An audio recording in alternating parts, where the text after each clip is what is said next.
नमस्कार, मैं हूं आपके साथ प्रिया तिवारी और आप देख रहे हैं केकेडी न्यूज। शुरुआत करते हैं रिपोर्टर्स रिपोर्ट के साथ। खबर बांदा से है, जहां तिंदवारी रोड के इंटर कॉलेज में अंक पत्र वितरण समारोह आयोजित किया गया। इस मौके पर मुख्य अतिथि ने दीप प्रज्वलित कर कार्यक्रम का शुभारंभ किया और प्रधानाचार्य ने सरस्वती माता की तस्वीर पर फूल माला चढ़ाई। साथ ही प्रबंधिका ने मुख्य अतिथि को अंग वस्त्र भेंट कर उन्हें सम्मानित किया। वहीं मुख्य अतिथि ने इस दौरान छात्रों को संबोधित करते हुए कहा कि शिक्षक का महत्व क्या है और इसके साथ ही उन्होंने कहा कि विद्यार्थी की सफलता में शिक्षक का योगदान सबसे महान होता है। वहीं कार्यक्रम में छात्र छात्राओं को ट्रॉफी और प्रमाण पत्र देकर विद्यार्थियों को सम्मानित किया गया और उनका उत्साह भी बढ़ाया।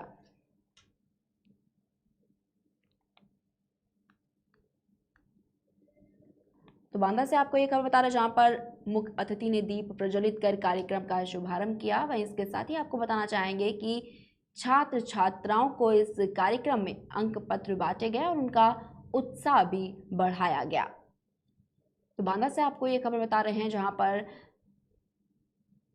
सरस्वती माता की तस्वीर पर फूल माला चढ़ाकर कार्यक्रम का शुभारंभ किया गया है। अंक पत्र वितरण समारोह आयोजित किया गया है और इस दौरान मुख्य अतिथि भी यहां पर मौजूद रही और उन्होंने दीप प्रज्वलित कर कार्यक्रम का शुभारंभ किया। साथ ही साथ छात्र छात्राओं और इसके साथ ही शिक्षकों को भी उन्होंने संबोधित किया।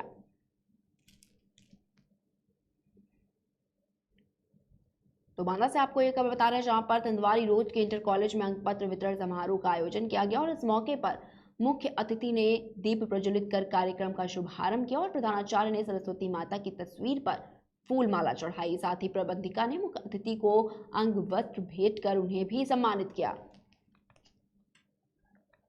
और इसी खबर पर ज्यादा जानकारी के लिए हमारे साथ हमारे संवाददाता पूरन राय जुड़ चुके हैं। तो पूरन राय, आपसे जानना चाहेंगे, जिस तरीके से कार्यक्रम का शुभारंभ किया गया है और किस तरीके से बच्चों को यहाँ पर अंक पत्र भी बांटे गए हैं, कितने बच्चों को आखिर सम्मानित किया गया है?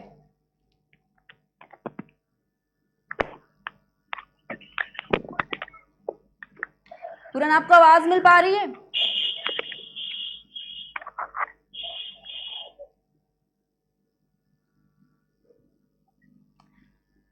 पूरन, आवाज मिल पा रही है आपको?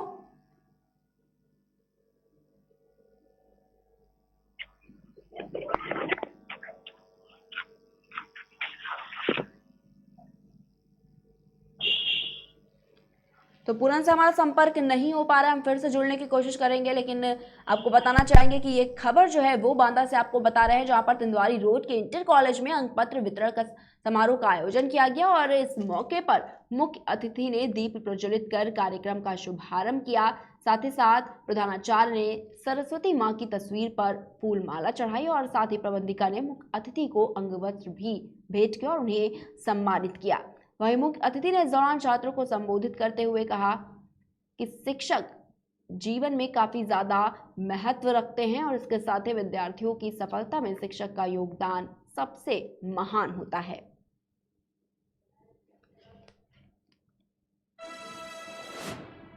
वहीं रुक करेंगे अगली खबर की ओर। बलिया में पेपर लीक होने के बाद से प्रशासन एक्शन में आ चुका है और इसी बीच बिजनौर के जिलाधिकारी और पुलिस अधीक्षक बिजनौर के कन्या इंटर कॉलेज में चल रही यूपी बोर्ड परीक्षाओं के दौरान प्रश्न पत्रों की सुरक्षा व्यवस्था का आकस्मिक निरीक्षण करने पहुंचे। इस दौरान स्कूल में प्रश्न पत्रों के रखरखाव, लॉकर, सीसीटीवी कैमरों आदि की गहनता से चेकिंग की गई और जिलाधिकारी ने स्कूल प्रबंधन कमेटी को प्रश्न पत्रों की सुरक्षा व्यवस्था के संबंध में आवश्यक दिशा निर्देश भी दिए, जिससे किसी भी समस्या का सामना न करना पड़े।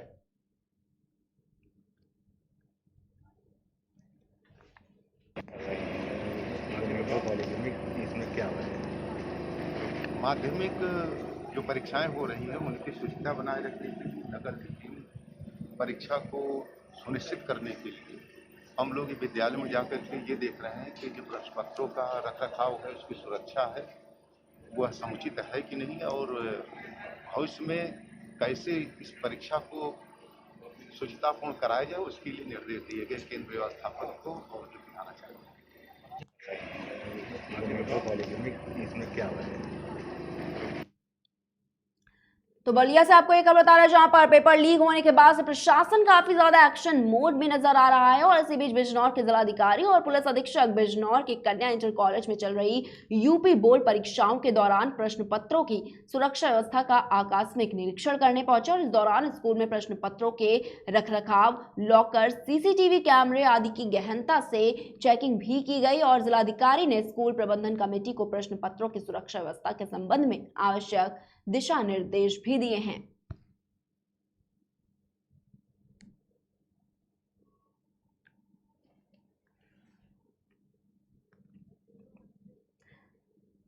तो बिजनौर से आपको एक खबर बता रहे हैं जहां पर स्कूल प्रबंधन कमेटी को जिलाधिकारी ने निर्देश दिए, इसके साथ ही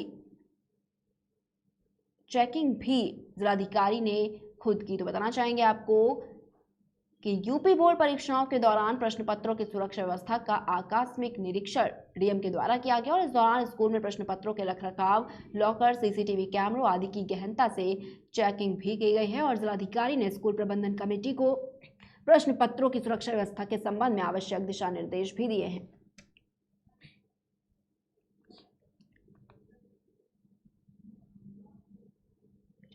और इसी खबर पर तमाम जानकारी के लिए हमारे साथ हमारे संवाददाता दीपचंद जुड़ चुके हैं।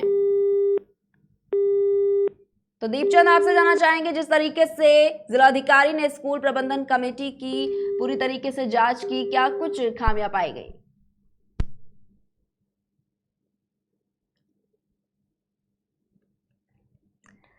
तो हमारा संपर्क शायद नहीं हो पा रहा है किसी टेक्निकल फॉल्ट की वजह से। हम फिर से जुड़ने की कोशिश करेंगे, लेकिन आपको खबर बता दें जहां पर प्रश्न पत्रों की सुरक्षा को लेकर काफी ज्यादा सख्ती बढ़ती हुई नजर आ रही है और इसी कड़ी में बिजनौर के जिलाधिकारी और पुलिस अधीक्षक बिजनौर के कन्या इंटर कॉलेज में चल रही यूपी बोर्ड परीक्षाओं के दौरान प्रश्न पत्रों की सुरक्षा व्यवस्था का आकस्मिक निरीक्षण करने पहुंचे और इस दौरान स्कूल में प्रश्न पत्रों के रखरखाव, लॉकर, सीसीटीवी कैमरों आदि की गहनता से चेकिंग भी की गई और जिलाधिकारी ने स्कूल प्रबंधन कमेटी को प्रश्न पत्रों की सुरक्षा व्यवस्था के संबंध में आवश्यक दिशा निर्देश भी दिए हैं।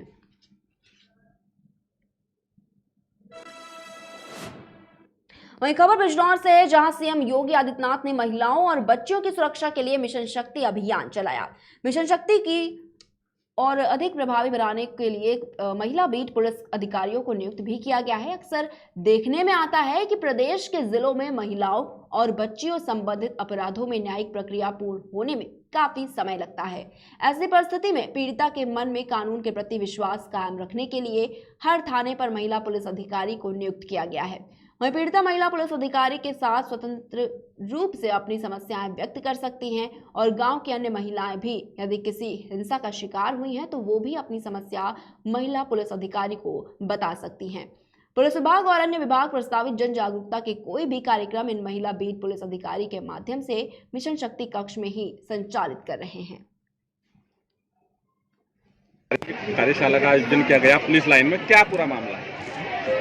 आज जनपद बिजनौर में नवरात्र के एक दिवस पूर्व और विक्रम संवत प्रारंभ होने से एक दिवस पूर्व आज कार्यशाला का आयोजन किया गया था, जिसमें जनपद की सभी लेडीज कांस्टेबल एसआई इंस्पेक्टर मौजूद थी। शासन की सर्वोच्च प्राथमिकताओं में से एक मिशन शक्ति नारी का सम्मान, सुरक्षा एवं स्वावलंबन के उद्देश्यों की पूर्ति के लिए जो महिला बीट का निर्धारण किया गया है, उसमें और सुदृढ़ीकरण एवं और सुधार लाने के लिए महिला हेल्प डेस्क एवं महिलाओं से संबंधित जितने सरकार की शासन की नीतियां हैं उसको जागरण के लिए महिला मिशन कक्ष, उसको पुनर्जीवित करने के लिए महिलाओं की सुरक्षा सम्मान के जितने चीज़ें हैं सब में जीवंतता लाने के लिए पुरजोर से आज से हम लोग प्रारंभ कर रहे हैं। उसी के संबंध में गोष्ठी कार्यशाला आयोजित किया गया है। वहीं रुक करेंगे अगली खबर की ओर जहां पर पीस कमेटी की बैठक की गई है और आपको बताना चाहेंगे कि इसमें क्षेत्र प्रधान, कोटेदार, समाजसेवी लोग भी मौजूद रहे हैं और इस दौरान थाना अध्यक्ष, एसआई समेत अन्य अधिकारी भी मौजूद रहे। तो फर्रुखाबाद से आपको ये खबर बता रहे हैं जहां पर थाना अध्यक्ष ने पीस बैठक की और आगामी त्योहारों को लेकर प्रशासन ने सभी लोगों को दिशा निर्देश भी दिए हैं। तो खबर फर्रुखाबाद से आपको बता रहे हैं जहां पर अमृतपुर थाने में नवरात्र और आगामी त्योहार को लेकर थाना अध्यक्ष ने पीस कमेटी की बैठक की, जिसमें क्षेत्र प्रधान, कोटेदार, समाजसेवी लोग मौजूद रहे और इस दौरान थाना अध्यक्ष, एसआई समेत अन्य अधिकारी भी मौजूद रहे। और इसी खबर पर ज्यादा जानकारी के लिए हमारे साथ हमारे संवाददाता दीप चंद जुड़ चुके हैं। तो दीप, आपसे जानना चाहेंगे, बैठक जो की गई है थाना अध्यक्ष कमेटी की तरफ से, क्या कुछ दिशा निर्देश इसमें दिए गए हैं? कुछ नहीं।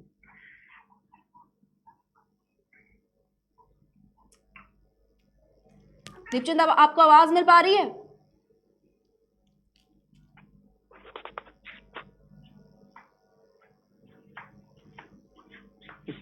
फोन करने खबर पर कहा है तो दीपचंद से हमारा संपर्क नहीं हो पा रहा है। हम फिर से जुड़ने की कोशिश करेंगे, लेकिन खबर आपको बता देते हैं फर्रुखाबाद से बता रहे, जहां पर अमृतपुर थाने में नवरात्र और आगामी ईद त्योहार को लेकर थाना अध्यक्ष ने बैठक की है।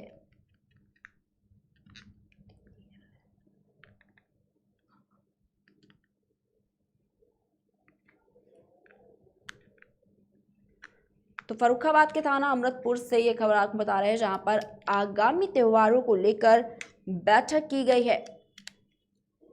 थाना अध्यक्ष ने पीस कमेटी की बैठक की, जहां पर कई तरह के दिशा निर्देश भी दिए गए हैं।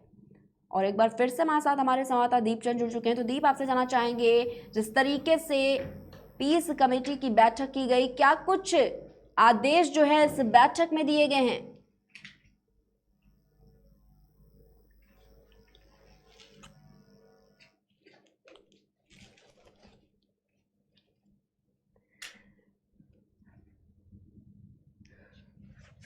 तो किसी टेक्निकल फॉल्ट की वजह से हमारा संपर्क नहीं हो पा रहा है दीपचंद से, लेकिन आपको बताना चाहेंगे, जिस तरीके से आगामी त्योहार आ रहे हैं और इसी के चलते पीस कमेटी की जो बैठक है वो की गई है थाना अध्यक्ष की ओर से, और इस बैठक में कई तरह के दिशा निर्देश भी दिए गए हैं।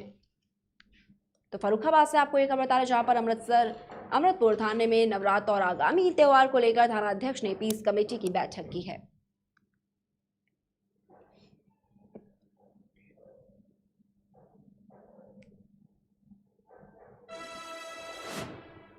रुक करेंगे अगली खबर की ओर। खबर फर्रुखाबाद के विकास खंड राजेपुर से है, जहां राजेपुर खंड शिक्षा अधिकारी के आदेश पर ब्लॉक संसाधन केंद्र में 1 दिवसीय ब्लॉक स्तरीय विद्यालय प्रबंध सेमिनार और बाल अधिकार कार्यक्रम का आयोजन किया गया, जिसका शुभारंभ अमृतपुर विधायक ने दीप जलाकर किया।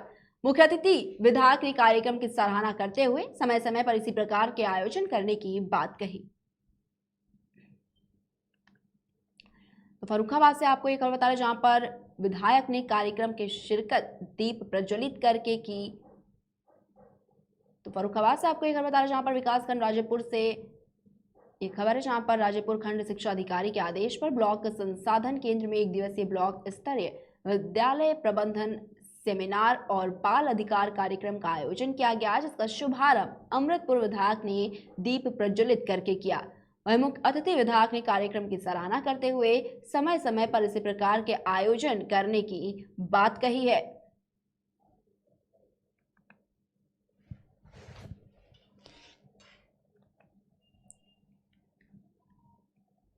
और इसी खबर पर तमाम जानकारी के हमारे साथ हमारे संवाददाता दीप चंद जुड़ चुके हैं। तो दीप चंद, आपसे जानना चाहेंगे, जिस तरीके से विकासखंड राजेपुर में कार्यक्रम का आयोजन किया गया, कौन लोग मौजूद रहे इसमें और किस तरह के जो प्रबंध हैं वो किए गए थे?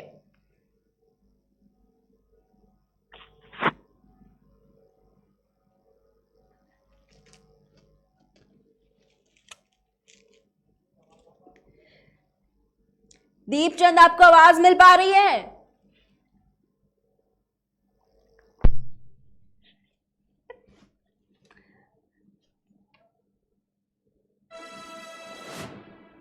और रुक करेंगे अगली खबर की ओर। खबर गाजियाबाद से है, जहां लोनी विधानसभा से धर्मेंद्र भारद्वाज को भाजपा का एमएलसी प्रत्याशी बनाया गया है। एमएलसी चुनाव में भाजपा प्रत्याशी को विजयी बनाने के लिए जिलाध्यक्ष की अध्यक्षता में लोनी ब्लॉक की बैठक बुलाई गई। आपको बता दें कि आगामी 9 अप्रैल को विधान परिषद के चुनाव होने हैं। बैठक के दौरान लोनी विधायक ने विश्वास दिलाया कि लोनी विधानसभा से भाजपा प्रत्याशी को बहुमत से विजयी बनाया जाएगा। देखिए, लौनी में ऐतिहासिक बदलाव हुआ है। पूरी लौनी मानती है। कोई व्यक्ति जो बिल्कुल ही अपने ही खुद का विरोधी है वो ये कह सकता है। जिस लौनी में गहरे गहरे गड्ढे थे, बिजली आती नहीं थी, डेली 4 से 6 मर्डर होते थे, डकैती, अपहरण, मर्डर और बलात्कार, लूट लौनी की पहचान थी। प्रदूषण था, हड्डी मिल चलती थी, गाय कटती थी, दिन में लड़कियों को उठा लिया जाता था। उस लौनी के अंदर रामराज है। अब तो भगवान श्री राम का भव्य और दिव्य मंदिर बन रहा है, दिव्य काशी बनी है और मथुरा में भगवान श्री कृष्ण जी विराजमान होने वाले हैं शानदार तरीके से। तो पूरे लौनी के अंदर राष्ट्रवादी लोग हैं और सबके अंदर एक उत्साह है कि लौनी का जो विकास हुआ है और जिस तरह से देश के यशस्वी प्रधानमंत्री माननीय मोदी जी और उत्तर प्रदेश के यशस्वी मुख्यमंत्री माननीय योगी जी के नेतृत्व में जो गरीब कल्याण के लिए योजनाएं चलाई गई और धरातल पर उतारी गई, आज चाहे ग्राम के प्रधान हो, बीडीसी हो, चाहे सभासद हो और चाहे हम लोग या विधायक हैं या जिला पंचायत के अध्यक्ष हैं, सबके सब एक तरफा जो दूसरी पार्टियों के लोग भी हैं वो भी भारतीय जनता पार्टी को क्षेत्र के विकास के लिए एक तरफा वोट डालने वाले हैं। भारद्वाज जी, आपका वैसे प्रत्याशी बनाया गया है, क्या कहना चाहेंगे भाजपा के जो लगातार जो जीत आप देख रहे हैं और अभी 2017 भी आपके सामने हो गया, कैसा जो आगामी चुनाव में होगा? सर्वप्रथम तो मैं भारतीय जनता पार्टी के शीर्ष नेतृत्व का आभार व्यक्त करता हूं कि उन्होंने मुझ पर विश्वास जताया। मैं उनके विश्वास को कायम रखूंगा और मैं भारतीय जनता पार्टी को अपनी मां के समान मानता हूं।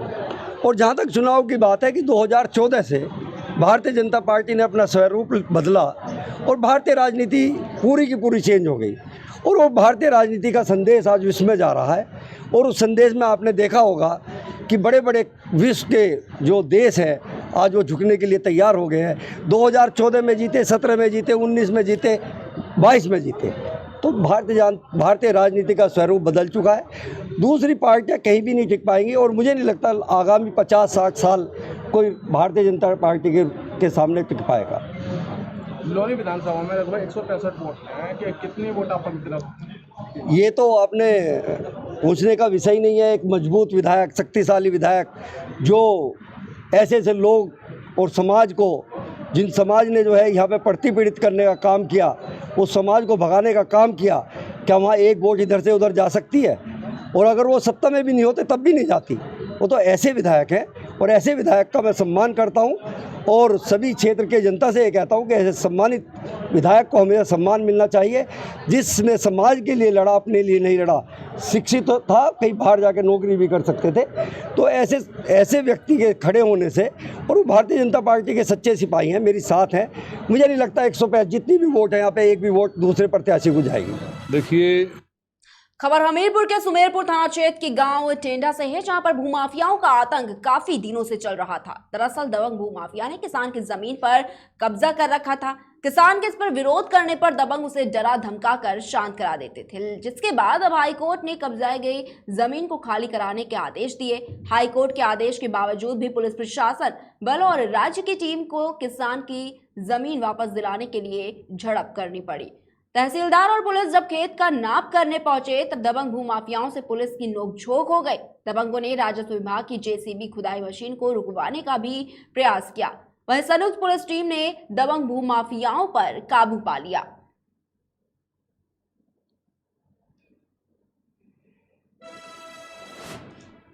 खबर कन्नौज के ग्राम पंचायत भवानीपुर ब्लॉक के जलालाबाद की है, जहां पर विरोधियों ने वर्तमान प्रधान को षड्यंत्र के तहत जेल में बंद करवा दिया और चुनाव प्रजातंत्र का गला घोटते हुए बगैर जनता और सदस्यों के अनुमोदन के खुद ही प्रधान बन बैठे। जबकि प्रधान हरिजन कोटा का होना चाहिए, लेकिन दबंगई के चलते विरोधी खुद ही प्रधान बन गए।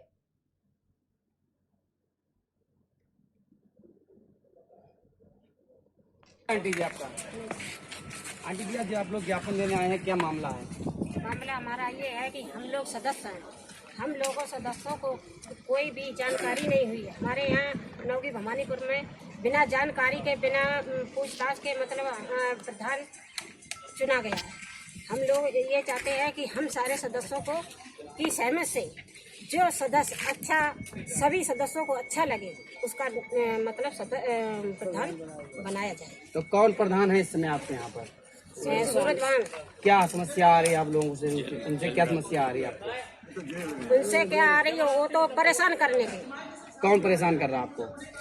ये जो कारोबार प्रधान जो है, कौन है कारोबार उनके? अखंड प्रताप। क्या मामला है, किस चीज को लेकर वो आप लोगों को परेशान कर रहे हैं, क्या समस्या दे रहे हैं? अभी ये तो कल ही हुआ है। क्या समस्या क्या है, ये हम लोगों को जानकारी नहीं है। बिना जानकारी के सब कुछ हुआ है। कहाँ के रहने वाले हैं? टिकैया पुरवा नौगी। आज कहाँ पर आए हैं? आज हम आए हैं कलेक्टेड। क्या मामला है? मामला ये है कि यहाँ पे हमारे जो ग्राम सभा के प्रधान थे उनको झूठे मुकदमे में जेल भेज दिया गया, और फिर इसके बाद कल हमको सूचना मिली है हमारे ग्राम सभा के लोगों को कि एक कार्यवाहक प्रधान नियुक्त करा लिया गया, और जिसमें कि सदस्यों को किसी तरीके की कोई सूचना नहीं दी गई, किसी भी तरह की, ना उनकी मीटिंग बुलाई गई, ना उनको कोई सूचना अग्रिम नहीं दी गई, और अपने मनमाने तरीके से एक अखंड प्रताप यादव जो सदस्य थे उसको उन्होंने प्रधान कार्यवाहक घोषित करा दिया।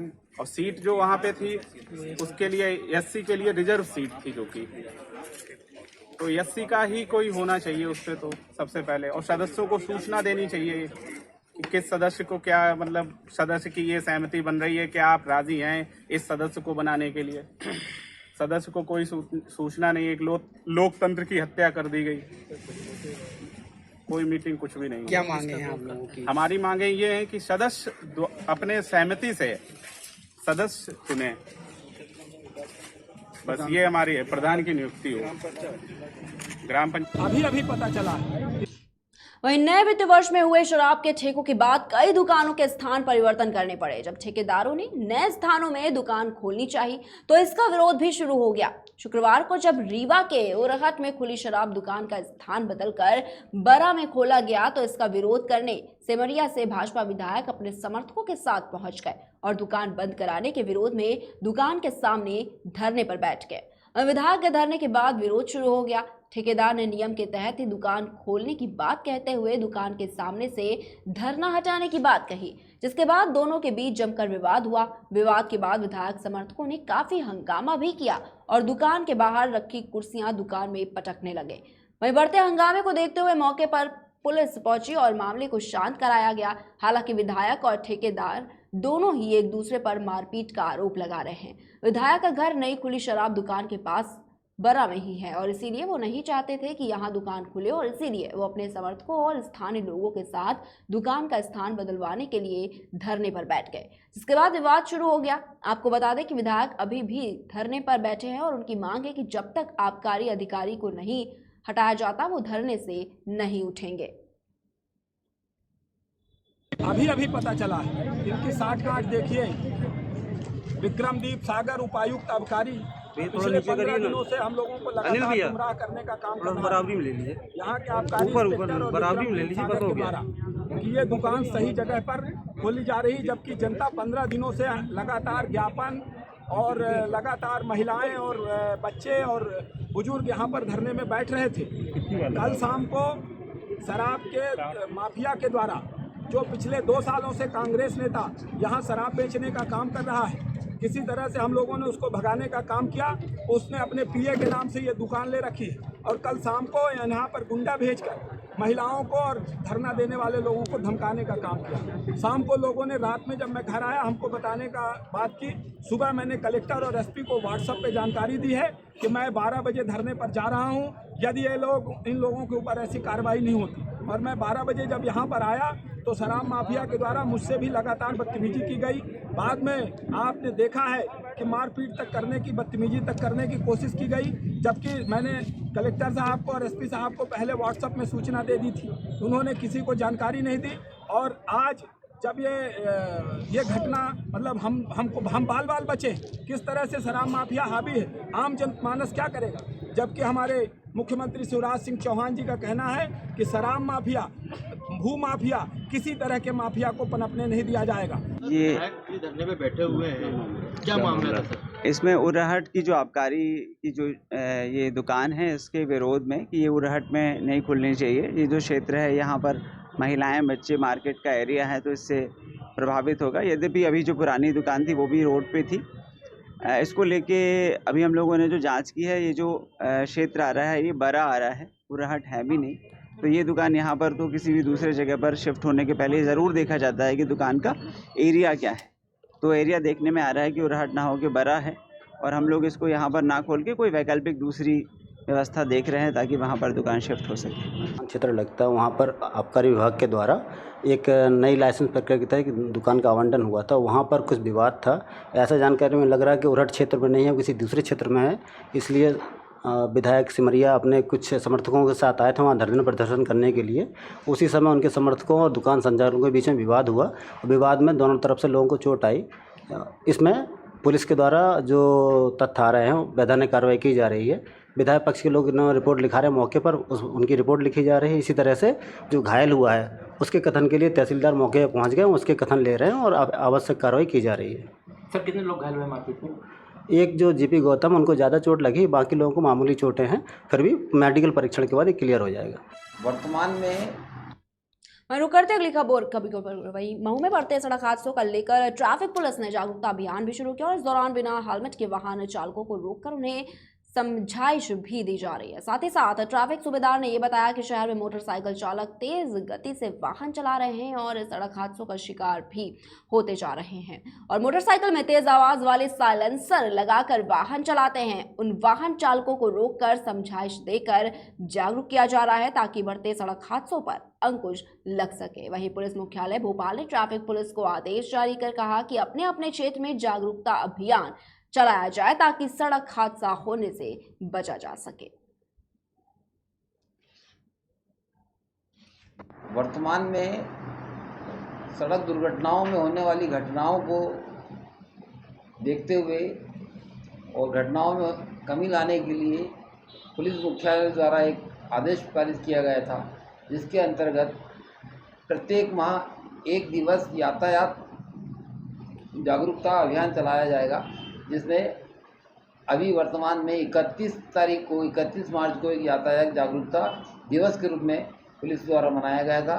संपूर्ण मध्य प्रदेश में ये कार्यक्रम मनाया गया था। मऊ में भी हमारे द्वारा यातायात जागरूकता दिवस मनाया गया था। कोतवाली चौक, धान मंडी और अन्य स्थानों पर पर्चे पैम्पलेट छपवा कर बंटवाए गए थे, लोगों को जागरूक किया गया था। हेलमेट पहनने के लिए अवेयर किया गया था। 3 सवारी बैठ के जो यात्रा करते हैं उनके लिए भी जागरूक करने के लिए पैम्पलेट बांटे गए थे और सड़क दुर्घटनाओं में कमी लाने के लिए सरकार द्वारा निरंतर प्रयास जारी है। हम लोग भी इसमें सहयोग प्रदान करेंगे। आपका नाम? मेरा नाम सूबेदार मनोज सोलंकी, यातायात प्रभारी मऊ। वर्तमान वहीं गर्मी आते ही कोल्ड ड्रिंक और फ्रूट ड्रिंक का कारोबार जोर पकड़ चुका है, लेकिन पीने से एक्सपायरी जरूर देख ले। जी हाँ, शुक्रवार को कानपुर में 3600 बोतलें माजा फ्रूट ड्रिंक का एक्सपायरी माल पकड़ा गया है। इसी गर्मी के सीजन में मार्केट में उतारी जा रही थी और इन्हें टाटमिल चौराहे के निकट गैजन्स नगर कंपाउंड स्थित दुकानों के गलियारों में छिपाकर रखा गया था। मुख्य खाद्य सुरक्षा अधिकारी संजय कुमार सिंह ने बताया कि झकरकटी बस अड्डे पर और रेलवे स्टेशन के बाहर यात्रियों को एक्सपायरी फ्रूट ड्रिंक बेची जा रही थी, क्योंकि यात्रा के दौरान बस और ट्रेन पकड़ने की जल्दी में कोई एक्सपायरी देखता नहीं है।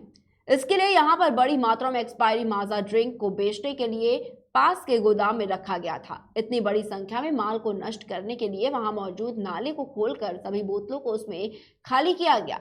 150 गत्तों में 3600 बोतलों को खाली करने में अधिकारियों से लेकर वहां मौजूद बच्चों ने भी अपनी भूमिका निभाई। बोतलों को खाली करने में 5 से 6 लोगों को करीब 2 घंटे लग गए।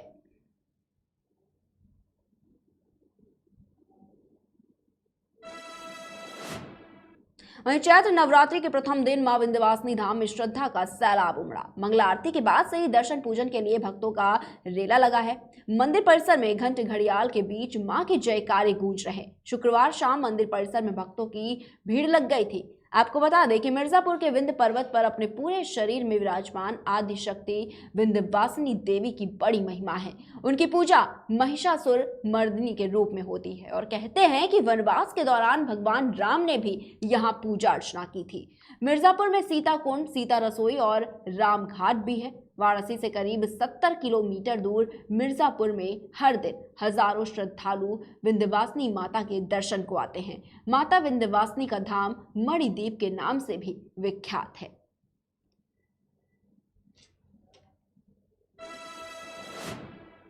वहीं चंदौली स्थित चकिया कोतवाली क्षेत्र के बरौची और सिकंदरपुर गांव के सिवान में शुक्रवार को बिजली के तारों में शॉर्ट सर्किट होने के कारण उड़ी चिंगारी से आग लग गई। वहीं गेहूं की खड़ी फसल पूरी तरीके से जल गई और देखते ही देखते लगभग 40 बीघा फसल को आग ने अपने आगोश में ले लिया। आसपास के ग्रामीणों और किसानों ने अग्निशमन टीम के साथ मिलकर लगभग 2 घंटे की मेहनत के बाद किसी तरह आग पर काबू पाया और इस दौरान किसान अपनी उपज जलता देख रोने लगे। पूर्व मुख्यमंत्री अखिलेश इस मामले को लेकर ट्वीट करते हुए सरकार से इसकी भरपाई को लेकर सवाल पूछ रहे हैं, तो वहीं सीएम योगी आदित्यनाथ ने भी मामले का संज्ञान लेते हुए त्वरित कार्रवाई का निर्देश दिया है।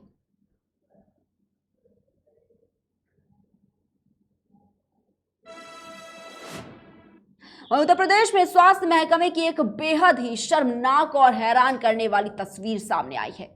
मरीज को लेकर जा रहे एम्बुलेंस में बीच रास्ते में डीजल खत्म हो गया और इसे ट्रैक्टर से खींचकर पेट्रोल पंप तक ले जाना पड़ा। महिला अंदर तड़पती रही। वही घटना का वीडियो अब वायरल हो रहा है। घटना बिजनौर और मेरठ के बीच की है। बिजनौर में तबीयत बिगड़ने पर महिला को मेरठ मेडिकल कॉलेज ले जाया जा रहा था। पौड़ी हाईवे पर छोटा मवाना नगली ईशा गांव के पास अचानक एम्बुलेंस थम गई। चालक ने पाया कि इसमें डीजल खत्म हो गया। इसके बाद वहां से गुजर रहे एक ट्रैक्टर से मदद मांगी गई। ट्रैक्टर से बांधकर एम्बुलेंस को 4 किलोमीटर तक खींचा गया। ट्रैक्टर से एम्बुलेंस को खींचकर पेट्रोल पंप तक लाया गया। इस दौरान एम्बुलेंस में मौजूद महिला मरीज तड़पती रही।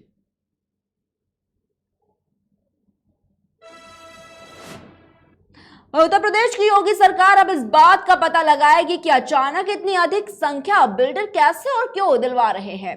इसके लिए राज्य सरकार ने एक उच्च स्तरीय समिति का गठन करने जा रही है जो फ्लैट की खरीदारों के हितों की रक्षा कर सके। दरअसल अक्सर बिल्डरों के दिवालिया होने से खरीदारों की जीवन भर की कमाई डूब जाती है, जिसे लेकर किसी सरकार की तरफ से पहली बार इतना बड़ा कदम उठाया गया है। आपको बता दें कि देश में रियल एस्टेट सेक्टर के कई प्रमुख बिल्डर दिवालिया होने की कगार पर खड़े हुए हैं। उत्तर प्रदेश में भी दिवालिया हो रहे बड़े बिल्डरों की लिस्ट लंबी होती जा रही है।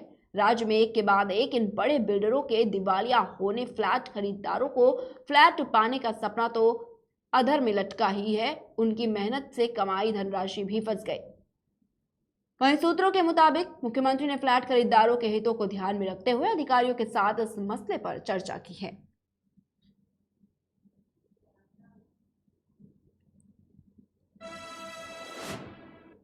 फिलहाल के बुलेटिन में इतना ही। बने रहिए केकेडी न्यूज के साथ।